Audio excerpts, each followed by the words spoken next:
Hi everyone, কি দেখতে পাচ্ছ বলো তো? আমরা কোথায় চলে এসেছি জানো? গাছ কিনতে চলে এসেছি। তো শীতের মরশুমে তো গাছ লাগাতেই হবে, গাছ ছাড়া চলতে পারে না।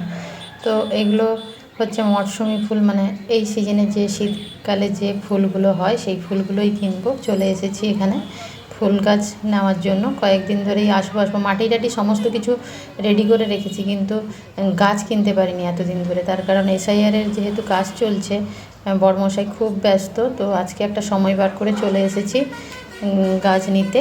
তো কিছু সবজি গাছ নেব, কিছু ফুল গাছ নেব, সেগুলো অবশ্যই বাড়ি গেলে দেখাবো তোমাদেরকে কী কী নিচ্ছি। নিয়ে নিই আগে, তারপর দেখাচ্ছি। তো দেখো কত ফুল, এটা কি মুরগি ঝুঁটি ফুল না কি বলে জানো? তো দেখো আমি গাছ নিয়ে চলে এসেছি। দেখো এখানে ফুলকপি, ওলকপি, বাঁধাকপি, 3 রকমের কপি গাছ নিয়েছি। তারপর ফুল গাছ নিয়েছি, তো চন্দ্রমল্লিকা নিয়েছি, আরও ফুল গাছগুলো নিয়েছি, তবে নাম জানি না। আগেও লাগিয়েছি, নাম আমি ভুলে গেছি। তো দেখো এই গাছটার নাম কি তোমরা বলবে? তো ফুলটা খুব সুন্দর হয় জানি আমি, একবার লাগিয়েছি আমি এর আগে। তো এর আগে আমি মাটিতে লাগিয়েছিলাম। এটা তো পিটুনিয়া, এটা আমি জানি নামটা। আর একটা সেই ঘাস ফুলের মতো কি একটা হয়, এই ফুলটাও দেখতে সুন্দর।